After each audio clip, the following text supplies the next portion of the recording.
Mula pagtanim hanggang ngayon po, wala po nilagay na abono. Ayan o. Yan ang mangyayari sa palay mo, walang abono nilagay. After 3 years na dire-diretsong paggamit ng organic fertilizer, ito na yung magiging palay mo. Kaya yung soil conservation, soil rehabilitation, soil rejuvenation, gawin na po natin para na sa ganun. Ayan o, nakakapagsaka tayo na wala tayong nilalagay na abono. Ito po, tingnan nyo. Parang akala mo nga hybrid na eh. Diba? Parang hybrid na oh. Oh. Eh purong Everlast lang po to. Tapos tinunaw na natin ng bioenzyme.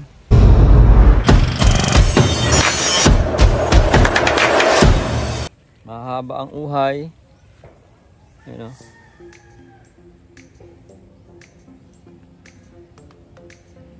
Yun ang napansin ko sa kanya, mahahabang uhay, maganda ang puno,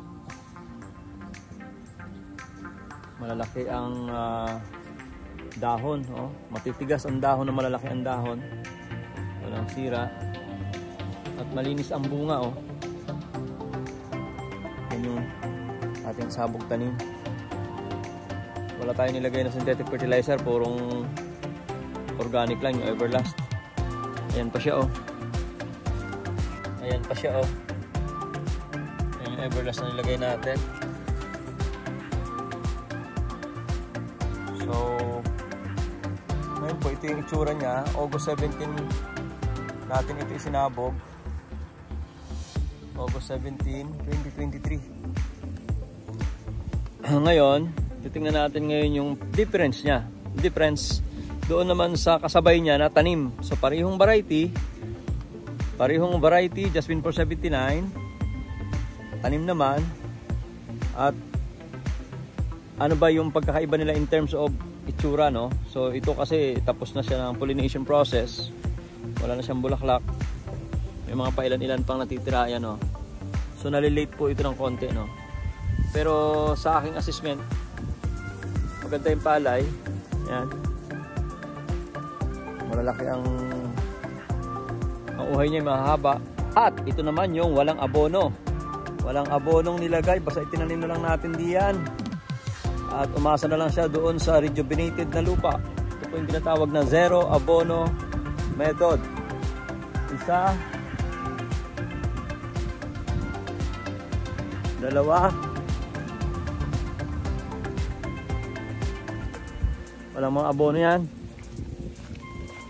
At pangatlo ito.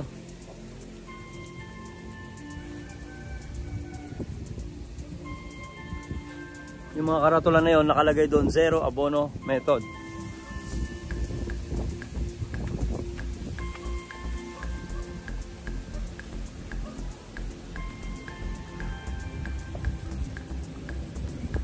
Yan.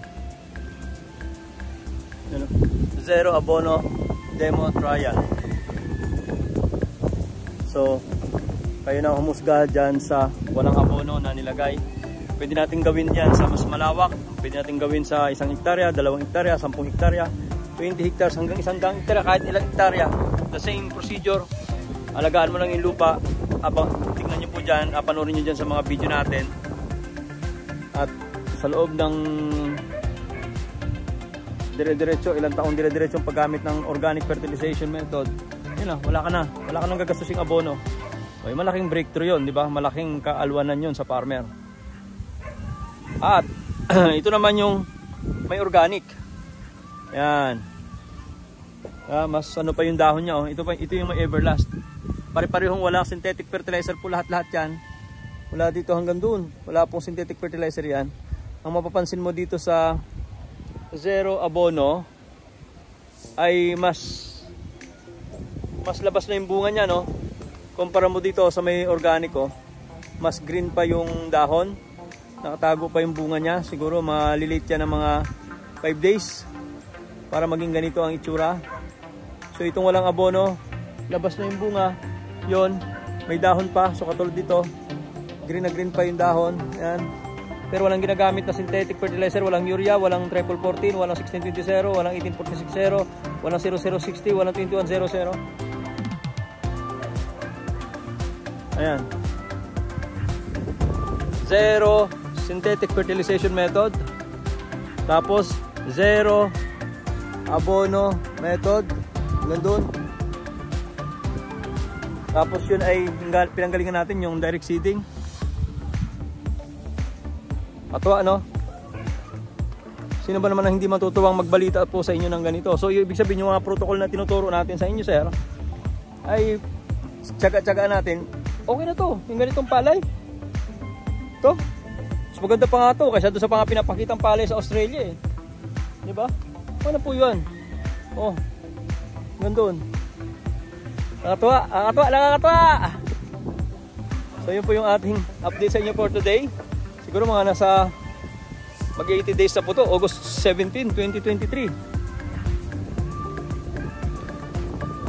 At ngayon is November 1, 2023. Isipin mo naman to. Oh, walang abono nilagay. Nakikita naman po ng inyong mga mata yan. Matagal na po natin itong nila-live. Matagal na po natin itong pinapakita sa inyo. At palagay ko naman, maniniwala na kayo na pag na-rejuvenate mo na yung lupa, ito yung ating ito yung ating final objective, no? Ma-rejuvenate yung lupa. Hindi na tayo maho-hostage ng mga synthetic na abono. Yun ang pinaka-importante. Hindi tayo maho-hostage sa mga synthetic na abono na sobrang pag minahalan, wala na tayong magagawa. So, importante po itong ating ginagawang demo na to kasi this complete protocol para sa pagre-rejuvenate ng lupa.